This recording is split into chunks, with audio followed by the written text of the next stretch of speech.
Mexico sends its people, they're not sending their best. They're not sending you. They're not sending you. They're sending people that have lots of problems, and they're bringing those problems with us. They're bringing drugs. They're bringing crime. They're rapists. Excuse me, sit down. You weren't called. Sit down. Sit down. Sit down. Go ahead. No, you don't. You haven't been called.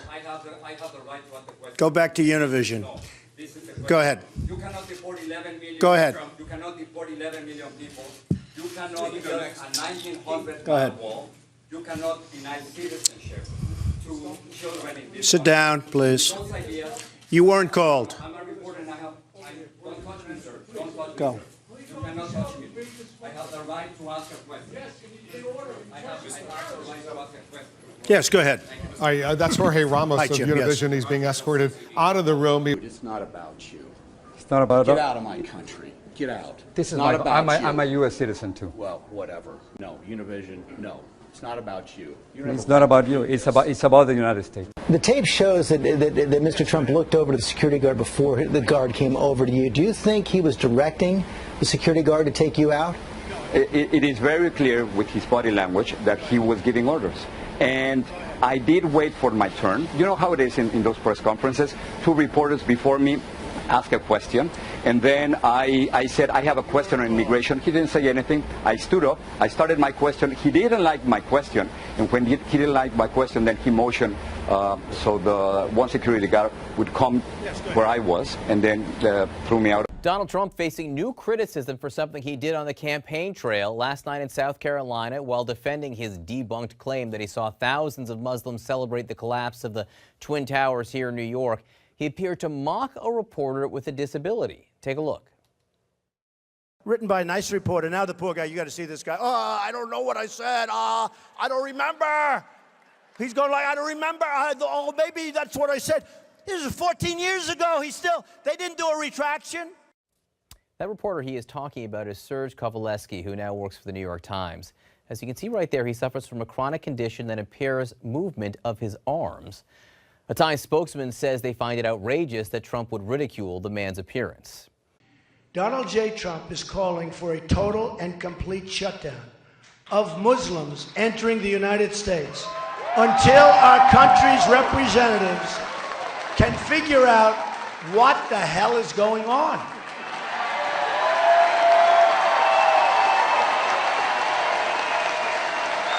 We have no choice.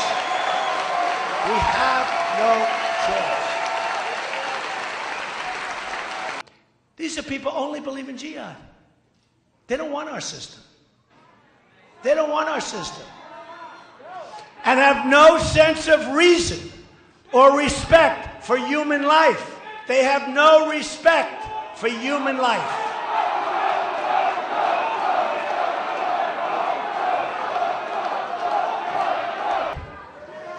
So they have no respect for human life.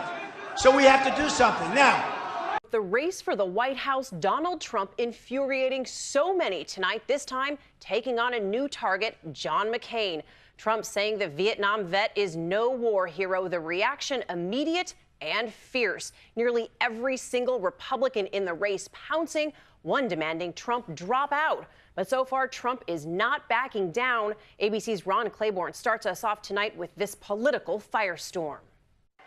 At a candidates forum in Iowa, Donald Trump at it again, this time ripping into Senator John McCain. He's not a war hero. He's a war hero. He's a war hero. 5.5 years. He's a war hero because he was captured. I like people that weren't captured, okay? I hate to tell you.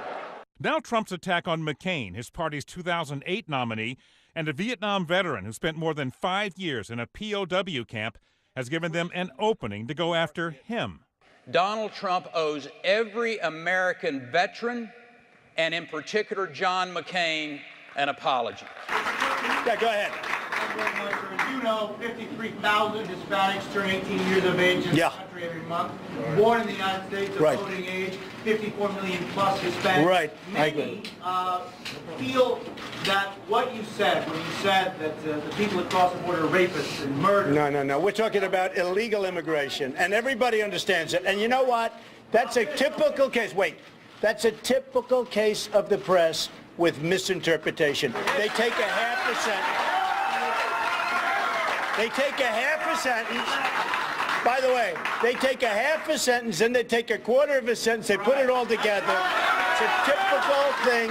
And you're with Telemundo, and Telemundo should be ashamed. And I'll tell you something. What's really going to be fun? I'm right now suing Univision for $500 million. And I want to tell you, we're going to win a lot of money because of what they do. So I want to just, again, I want to thank you. No, you're finished. You've called women you don't like fat pigs, dogs, slobs, and disgusting animals.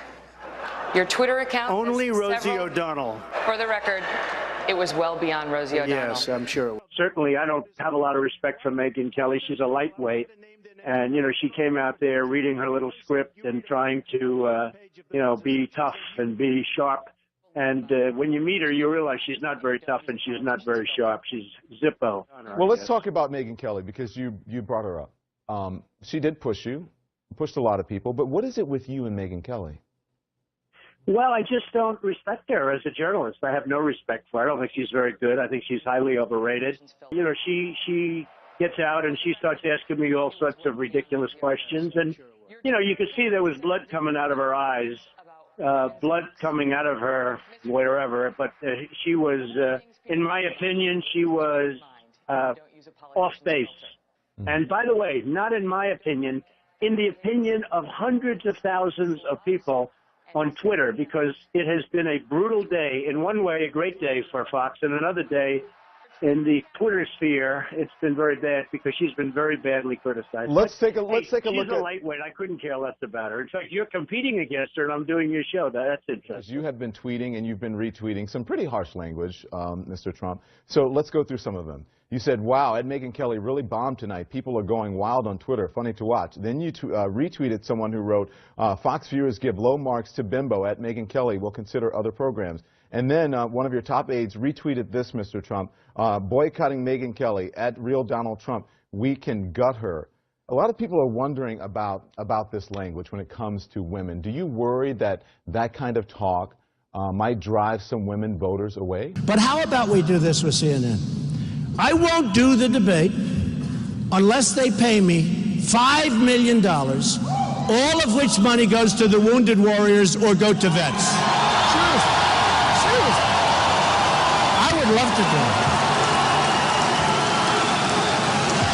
I would love, okay. Let me give you the bad news. So what will happen is they'll say, oh, Trump is chicken. Well, I've done 4 of them, and according to every online poll, I won every one of them. Now, when I turn on the television and I listen to these, the talking heads who are not smart people at all, they call them elite. My education's better than any of them. I'm smarter than they are. Many of the people in the room are smarter than they are. First of all, Rand Paul shouldn't even be on this stage. He's number 11. He's got 1% in the polls. And how he got up here, there's far too many people.